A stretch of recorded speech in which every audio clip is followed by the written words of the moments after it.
घाँटी समातेर अदालतमा उपस्थित गर्नुहोस्, होइन भने पर्दी फुकाल्नुहोस्, केही फरक पर्दैन। तपाईको यदि हैसियत छ भने म ज्ञानेन्द्र साई एक फाइल ल्याएर तपाईको अगाडि उभिन तयार छु। नेपालको कहाँ बोलाउँछ तिमीलाई खोकेर ठा गाडेर चाहिँ हाल्छौँ हामी। आँखामा मोतीबिन्दु लाग्यो भन्ने म ज्ञानेन्द्र साईलाई चामल बाँडेको केसमा यो प्रहरी पक्राउ गर्न घरमा 2 जना डीएसपी को साथको टोलीमा 46 जना प्रहरी गएको थियो। निर्मलाका हत्यारा चाहे गृहमन्त्री बादलका छोरा किन नहुन्, चाहे अरु कसैका सन्तान किन नहुन्, उनीहरूलाई कारबाही गर्नुहोस्। 10,000 घुस खाने एउटा खडदारलाई पक्रिन्छ, 10 अर्ब घुस खाने केपी शर्मा ओली ज्यूलाई छुँदासम्म पनि छुँदैन। प्रत्येक दिन लडेका थियौं। 5 पटक आक्रमण भएको छ 1 वर्षभित्र यो भ्रष्टाचारका विरुद्धमा लड्दाखेरि।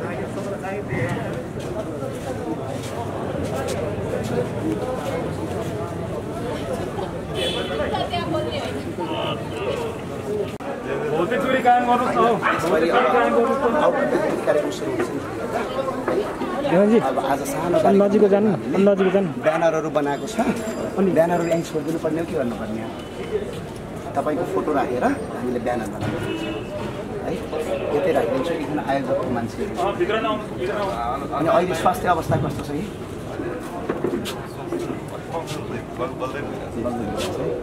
ठिक छ। हिजोको दिदीलाई कस्तो छ?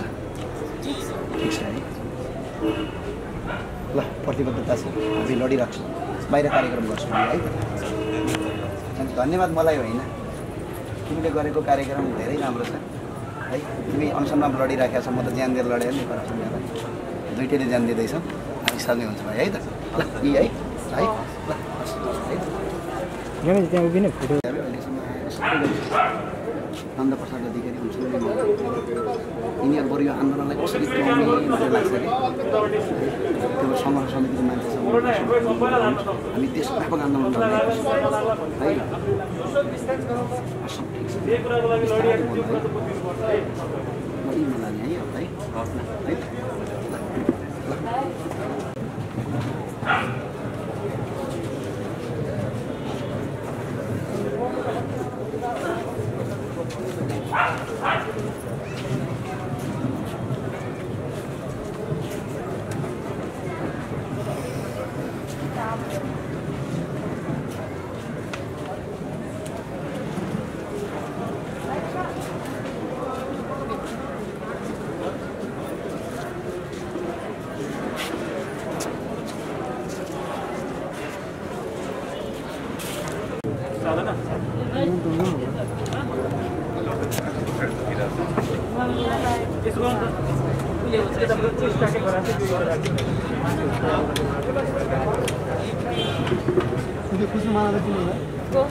हाम्रो यो समर्थन मात्रै हो, हामीले तयारी बिनाको समर्थन हो।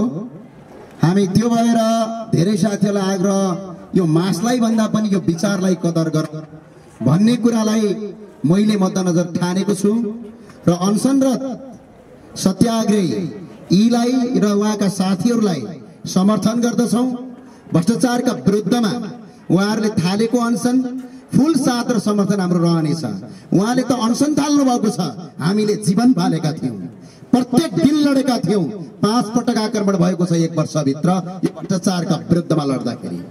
हामी लडाईँलाई अझै जारी राख्नेछौं। के तपाई समर्थन गर्नुहुन्छ? समर्थन गर्नुहुन्छ भने ताली पड्काएर स्वागत गर्नुहोस्। हाम्रो यो लडाई केटाकेटीको लडाई होइन, यो लडाई यो राज्यमा गरेका हजारौं व्यक्तिको लडाई हो। यहाँ हतियार अनुसन्धान आयोगमा एउटा मसी र कलम लगेर एउटा कापी र मसीको मात्र सत्यानाश हुन्छ। 10,000 घुस खाने एउटा खडदारलाई पक्रिन्छ, 10 अर्ब घुस खाने केपी शर्मा ओली ज्यूलाई छुँदासम्म पनि छुँदैन। के यही हो हतियार? हामी नेपाली नागरिकलाई बडा अचम्मको रोग लागेको छ। व्हाइट बडी काण्ड भयो, सुनेर बसौं, केही फरक पर्दैन। सुनकाण्ड भयो, सुनेर बसौं, केही फरक पर्दैन। हिजो मात्रै चेपाङ बस्तीमाथि नेपाल आर्मी जत्थाले कुटपिट गरेर एकजना नागरिकलाई मारे, त्यो पनि सुनेर बसौँ। निर्मलाको हत्या भएको 2 वर्षभन्दा बढी भइसक्यो। 3 जना त नेपाल प्रहरीको आइजिपी भइसके। ठुलो कुरा नगरौँ प्रहरीका साथीहरू। एउटी निर्दोष एउटा निर्मलाको हत्यारालाई छानबिन गरेर कानुनी दायरामा ल्याउन नसकेर तपाईको नामर्दी देखाइसक्नु भएको छ। म शुभकामना दिन चाहन्छु नयाँ आइजिपीलाई। तपाईको कार्यकाल सफल पार्छ भने निर्मलाका हत्यारा चाहे गृहमन्त्री बादलका छोरा किन नहुन्, चाहे अरू कसैका सन्तान किन नहुन्, उनीहरूलाई कारबाही गर्नुहोस्।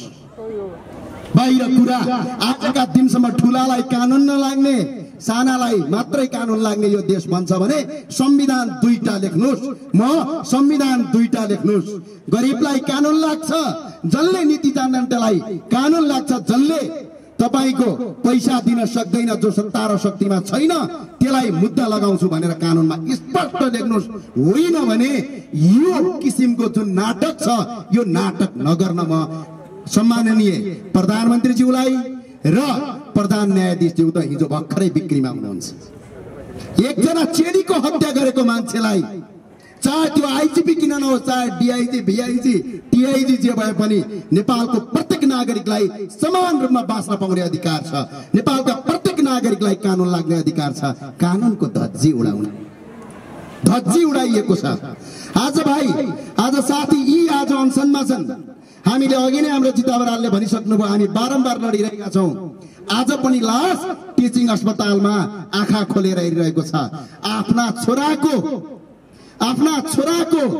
हत्यारालाई पत्ता लगाइदे सरकार भनेर माग राख्दै 300 दिनभन्दा बढी अनसन बसिसके पछाडि उहाँको मृत्यु होइन कि त्यो हत्या गरिएको छ। आजसम्म उहाँको श्रीमती वीर अस्पतालमा अहिले पनि अनसनमा हुनुहुन्छ, त्यहाँ कसैको सुनवाई हुँदैन।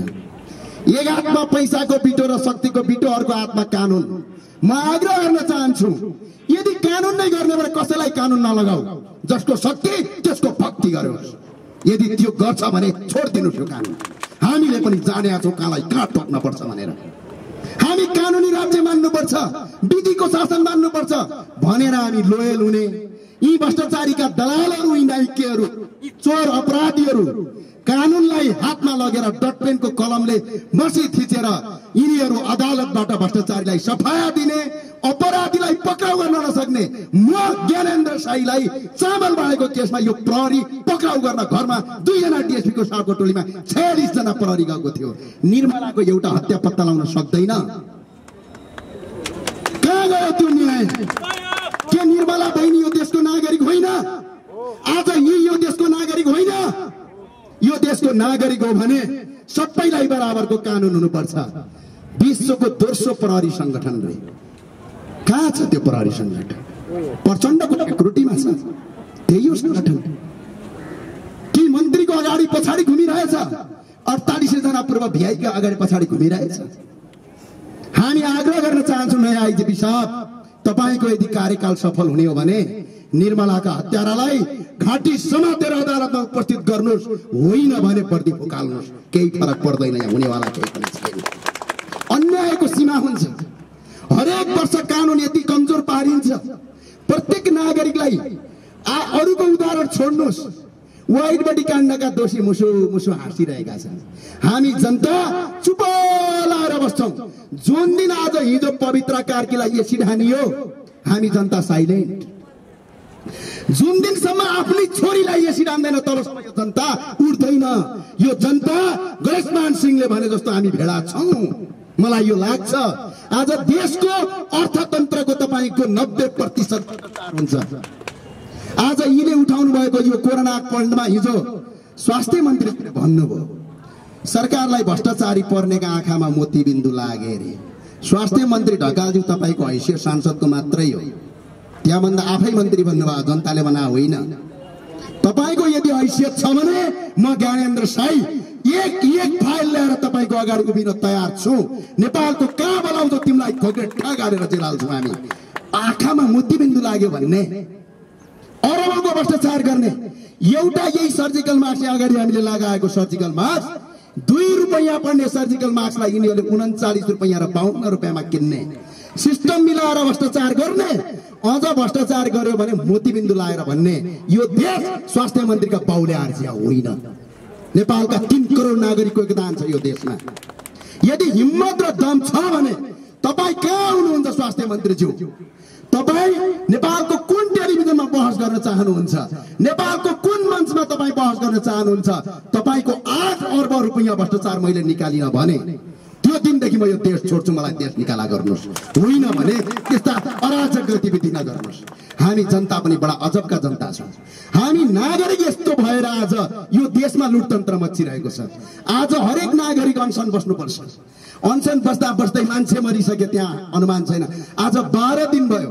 यही सरकारले अस्ति सहमति गरे होइन? झुट बोल्ने, झुट काम गर्ने, नैतिकता नहुने सरकारले के को सरकार चलाउनु? राजीनामा देऊ, गाउँमा जाऊ, भैँसी चराऊ। हामी जनता र युवाले सरकार चलाउन तयार हुन्छौँ। हरेक वर्ष तपाईको करमा छलिन्छ। 6 अर्बको त गाडी किनेका छन्। यो वर्ष मात्रै 7 खर्बको कर उठ्दाखेरि 9 खर्ब यी कर्मचारी र सरकारका जनप्रतिनिधि मिलेर लुट्छन्। अनि यो देश विकास हुन्छ? यही अवस्था र व्यवस्था रहने हो भने यो देश कहिले पनि विकास हुँदैन। ढुक्क हुनुहोस्। 1000 पटक अनसन बस्नु चाहिँ हुनेवाला केही पनि छैन। यहाँ वाइड बडीका काण्डका दोषीहरू खुलेआम घुनिरहेका छन्। भन्छ नि, फलामलाई काट्न फलाम चाहिन्छ, हिरालाई काट्न हिरा चाहिन्छ। भ्रष्टाचारी र दलाललाई बचार्नलाई त्यही किसिमको व्यवस्था चाहिन्छ। त्यो व्यवस्थामा परिवर्तन गरौँ।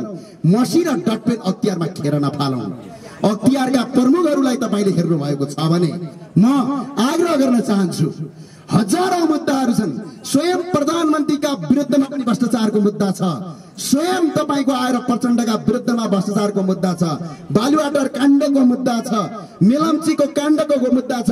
अहिलेको वर्ष मात्रै मेलम्चीले 1 अर्ब 15 करोड 62 लाखको अनियमितता यो मेलम्चीले गरेको छ।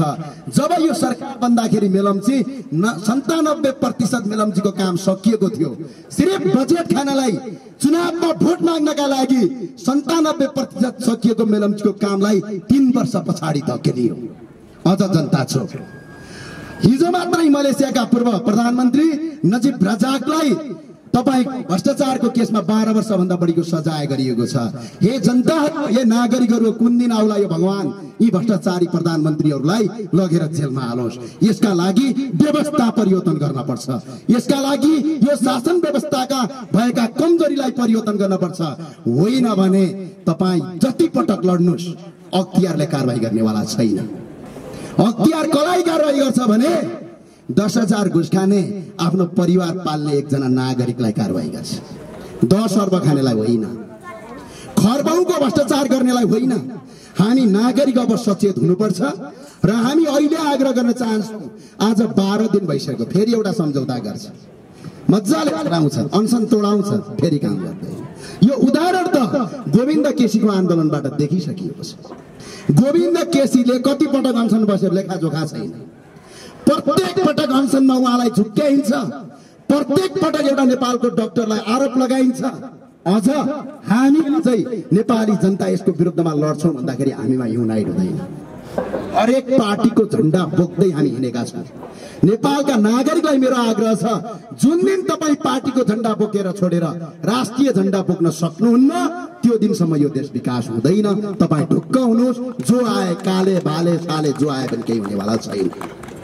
अब मेरो आग्रह के छ भने यो अनसनमा जुन हिसाबमा भइरहेको छ, आज हामीले तपाईलाई अघि नै जानकारी गराइसक्यौं। आजको यो आम सभा भनेको हाम्रो तयारी बिनाको, हामी तयारी बिना आज लडिरहेका छौं। यो सरकारले यहाँभन्दा बढी ज्यादती गर्छ भने सरकार तेरो सिंहदरबार जाने गेट बन्द गर्न सक्ने क्षमता हामीले राख्दछौं। यो कुरा नभुले हुन्छ। हामीले देखाइसकेका छौं यहाँभन्दा अगाडि। यदि ट्रायल फेरि चाहिन्छ भने त्यो फेरि ट्रायल गर्न हामी तयारी अवस्थामा हुनेछौं। चाँडो भन्दा चाँडो यीको मागलाई, सत्याग्रहीको मागलाई एउटा पवित्र काम हो। म त चर्को बोल्छु, सरकार तपाईसँग फिजिकल फाइट गर्न पनि तयार बस्ने मान्छे हो म, मेन्टल मात्र होइन। तर शान्तिपूर्णमा सत्याग्रहमा बसेका मान्छेको मागलाई सम्बोधन गर।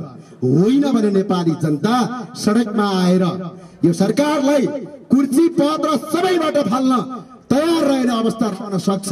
त्यो भएर यिनका मागको सम्बोधन गर। उहाँहरूको माग होइन यो, नेपालका 3 करोड नागरिकको माग हो। भ्रष्टाचारको पनि एउटा सीमा हुन्छ। देशको बजेटको 9 खर्ब भन्दा बढी 6 खर्ब 64 अर्ब त बेरुजो छ। हरेक वर्ष बेरुजोलाई फर्च्योट गरिँदैन। अघिल्लो वर्षको बेरुजो यो वर्ष फर्च्योट गरे पो भ्रष्टाचार हुँदैन त। जहिले पनि 6 खर्ब भन्दा तल डाटै आउँदैन, अनि यो भ्रष्टाचार होइन। यसका विरुद्धमा अब नागरिक एकजुट बन्नुपर्छ। सबै देशवासी आमाबुवा दाजुभाइ तथा दिदीबहिनीलाई मेरो आग्रह छ, अब सुतेर बस्ने होइन, उठ्नुहोस्। कति सुत्ने? सुत्या छ। हामी नागरिक सुतेको भएको हुँदा यिनीहरूले मोज मस्ती र यिनीहरूले मनोमानी गर्छन्। त्यो भएको हुँदाखेरि मेरो आग्रह छ, पवित्र बहिनीले अस्ति के भनिन् थाहा छ? ठिकै छ सबै, तर अपराधी उम्किन्छ कि भने। किन भनिन् थाहा छ? नेपालको न्याय प्रणाली देख्नु भएको छ नि, पैसा भयो भने मान्छेले मुद्दा जितिदिन्छ। यो देश यस्तो देश हो जुन देशमा पैसा तिरेर अदालतमा मुद्दा लड्नुपर्छ। यो यस्तो देश हो जुन देशमा उपचार गर्नका लागि प्राइभेट माफियाको चुङ्गलमा बसेर घरको सम्पत्ति बेच्नुपर्छ। यो यस्तो देश हो जुन देशमा जन्मिने बित्तिकै शिक्षा प्राप्त गर्नका लागि घरको श्री सम्पत्ति बेचेर छोराछोरीलाई पढाउनु पर्छ। यो यस्तो देश हो जुन देशमा 80 लाख भन्दा बढी युवा अर्काको देशमा काम गर्छन्। अझ हामी परिवर्तनको एउटा दियो बाल्छौँ भनेर बसेका छौँ। मैले आग्रह अघि नै गरेँ, अहिलेको अख्तियारलाई 10,000 पानाका ढड्डामा तपाईँको मुद्दा लेखेर जानु, मुद्दा लिन्छ, कारवाही गर्दैन। कारवाही गर्नलाई यी भ्रष्टाचारीलाई जेलमा हाल्ने नयाँ व्यवस्था जबसम्म आउँदैन यो देशमा, तबसम्म कुनै पनि हालतमा कारवाही हुँदैन। अब साथीहरूलाई मेरो आग्रह छ, अब साथीहरू हो, देशभरिका साथीहरू हो, यही संहिता मान्ने, यही ठुटे इंग्लिश बोल्ने, यो पारामा हुँदैन। यो नेपाल भन्ने देश हो। यो देशमा हाम्रो आफ्नो राष्ट्रिय भाषा छ, हाम्रो आफ्नो राष्ट्रिय पहिचान छ। यो पहिचानलाई नबिर्सौँ। यो देशमा बस्ने जति पनि साथीहरू हुनुहुन्छ, यो आफ्नो मान्यतालाई नबिर्सौँ। हामी पश्चिमी संस्कृतिबाट बिग्रेका हौँ। म अहिले पनि आग्रह गर्न चाहन्छु, विश्वका जति पनि औषधि उपचार छन् सबै पूर्वीय सभ्यताबाट भएका हुन्। विश्वको पहिलो विश्वविद्यालय पनि पूर्वीय सभ्यताबाट भएको। आज अमेरिकनका कुइरे भन्दा अगाडि हाम्रो सिन्ध प्रान्तको सभ्यता छ। आज हामी जबसम्म सभ्यता बिर्सिन्छौँ, जबसम्म हाम्रो राष्ट्रियता बिर्सिन्छौँ, तबसम्म यो नेपाली बनिँदैन, यो देश विकास हुँदैन। विश्वका कुनै पनि देश विकास हुनलाई त्यही देशको भाषा, त्यही देशको धर्म, त्यही देशको परम्परा, त्यही देशका औषधिहरू, त्यही देशका स्रोतहरूलाई प्रयोग गरेर हुन्छ, विदेशीको सिक्को गरेर हुँदैन। मेरो आग्रह छ, राष्ट्रियतालाई अगाडि बढाउनुहोस्, राष्ट्रियतालाई अगाडि बढाउँ, मुलुकको पहिचान दिउँ। अब यही सभ्यताभित्रको लोकतन्त्र यदि मच्चिने हो भने मेरो आग्रह छ, कस्तो राम्रो व्यवस्था छ यो देशमा थाहा छ? युवा तथा खेलकुद मन्त्रालय हुन्थ्यो पहिला। अब खेलकुदलाई अलग्गै, युवालाई अलग्गै। कृषि तथा पशुपन्छी हुन्थ्यो, अब पशुपन्छी अलग्गै, कृषि अलग्गै, खानेपानी तथा सिँचाइ हुन्थ्यो। अब सबैलाई टुक्राउँदै मन्त्रालय बनाउँदै मन्त्री बनाउने, कार्यकर्तालाई पाल्ने। एउटा मन्त्रालयमा मिनिमम 1200 जना कर्मचारी हुन्छन् भने, यदि 2टा मन्त्रालय भने 2400 जना कर्मचारी हुन्छन्। प्रदेश बनाएको छ ठाउँ ठाउँमा कार्यकर्ता पाल्नका लागि।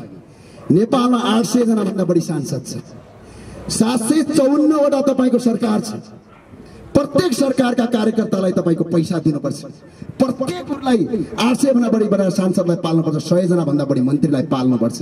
देशमा भएको राजस्वबाट उठेको पैसाको 1% पनि देश विकास हुँदैन। अझ 2 खर्ब भन्दा बढी पैसा पुग्दैन। त्यो पैसा चाहिँ विदेशबाट ऋण ल्याएर चलाउनु पर्छ। तपाईँले देख्नु भएको छ सरकारी कर्मचारी, आज एउटा पनि भ्रष्टाचार नगरेको 1 जना प्रहरी साथी उभियो भने छोराछोरी पाल्न सक्दैन। यो कहिलेसम्म? विदेशमा तडपिएर मर्छ, रुन्छ, कराउँछ, उद्धार गर भनेर विदेशमै भएका मान्छेको हात माग्छ। यो सरकार केका लागि? यो कहिलेसम्म? आज हरेक नागरिक तपाईँको तडपिएको छ। आज खाना नपाएर काठमाडौँका गल्ली गल्लीमा मान्छेलाई, सामाजिक संस्थामा भएका मान्छेले खाना खुवाउनु पर्छ। सरकार 10 अर्ब रुपियाँ लगेर खर्च गर्छ। यो कहिलेसम्म? जबसम्म यो देशमा यो भरात्मक नामकको संघीयता हुन्छ, जबसम्म 800 जना भन्दा बढी मान्छे पाल्नुपर्छ, जबसम्म जम्मा 20,000 कर्मचारी भयो भने यो देश चलाउन सकिन्छ। यहाँ निजामती कर्मचारी 75,000 भन्दा बढी छ। यहाँ प्रत्येक कर्मचारीका नेपालका हेर्नुहोस् टप लेभलका कर्मचारी एउटा आग्रह गर्न चाहन्छु। पूर्व सचिव सहसचिव चुडामणि शर्मालाई उदाहरण दिए। नेपालका त्यो वर्षमा टोटल कर्मचारीको तलब 8 अर्ब हुँदाखेरि चुडामणि शर्मालाई 11 अर्बको भ्रष्टाचारको मुद्दा लागेको थियो। देशैभरिका कर्मचारीले खाने तलब एकजना मान्छेले खाइदिन्छ। आज यो देशमा यो किसिमको भ्रष्टाचार भइरहेको छ। यति धेरै कर्मचारी छन् कि यति धेरै मन्त्रालय छन् कि यी मन्त्रालयमा मान्छे पाल्न सक्दैनौँ हामी। संघीयता पहिचान के को पहिचान? सबैको पहिचान नेपाली। नेपाली भन्दा अर्को पहिचान नै छैन। चाहे तपाईँ जे भने भन्नुहोस्, नेपाली भन्दा अर्को पहिचान छैन। हाम्रो देश एउटा मात्रै छ नेपाल, पहिचान एउटा मात्रै छ नेपाल, भाषा एउटा मात्रै छ नेपाल। अब यो संघीयतालाई फेरबदल गर्न सकिएन भने आज यी अनसन बस्छ, भोलि बी पर्सि सी हुनेवाला केही पनि छैन, केही पनि हुँदैन यो देशमा। न नागरिकले रोजगार पाउँछ, न नागरिकले विकास पाउँछ, न नागरिकले भोको पेटको नागरिकले उद्धार पाउँछ। मलेसिया कतारमा बसेका नेपाली दाजुभाइहरू बाकसमा प्याक भएर आउँछन्। यो कहिलेसम्म? यसको अन्त्यका लागि अब रोजगार सहितका अभियानहरू, रोजगार सहितका नीतिहरू र सरकारका कुन कुन चीज खराब छन् यसको व्यवस्था परिवर्तनतिर लागौं, बल्ल मुलुक परिवर्तन हुन्छ। होइन अख्तियारमै फाइल दिन्छु म बस्छु भन्ने भने कहिल्यै कारबाही हुँदैन। चुप लाएर घर सुन्नु भएहरूको विकल्प छैन। नागरिकमा सचेतना होस्, मुलुक विकास गर्ने एउटा बाटोमा अगाडि बढौं। हामीले हेर्यौं नि, पञ्चायत कालमा पनि हेर्यौं, यस्तै कर्मचारी थिए, देश विकास भएन। बौद्ध लायो, त्यहाँ पनि देश विकास भएन। राजा ज्ञानेन्द्रले के गरे, त्यहाँ पनि देश विकास भएन। त्यसपछि अहिले यो लोकतन्त्र गणतन्त्र आयो, यहाँ पनि विकास भएन। किन विकास भएन? जस्ताको तस्तै छन् बेरोजगार। यसको मूल कारण भनेको हाम्रो व्यवस्थाभित्र भएका धेरै चिज परिवर्तन गर्न जरुरी छ। मैले आग्रह गरे नि, यहाँ ढुङ्गा बेच्न पाइँदैन, जंगलको काठ बेच्न पाइँदैन, जडीबुटी बेच्न पाइँदैन। मलेसियाको काठ सजिलै बेच्न पाइन्छ। बुझ्नुभयो? भारतको राजस्थानको मार्बल सजिलै बजारमा पाइन्छ। यही वरिपरिका ढुङ्गा बेच्न पाइँदैन। राजस्थान मध्य प्रदेशबाट बनेका टायर्सहरू सजिलै बेच्न पाइन्छ। जडीबुटी बेच्न पाइँदैन, बरु जडीबुटीको ट्याब्लेट बेच्न पाइन्छ। नेपाली मदिरा बनाउन पाइँदैन, सिडिओको यति ठुलो नाग त्यसलाई नष्ट गर्नलाई, बरु विदेशीका ब्रान्डहरू चेस गर्न पाइन्छ। जबसम्म यस्ता किसिमका यी घटिया कानुनलाई परिमार्जन गरिँदैन तबसम्म यो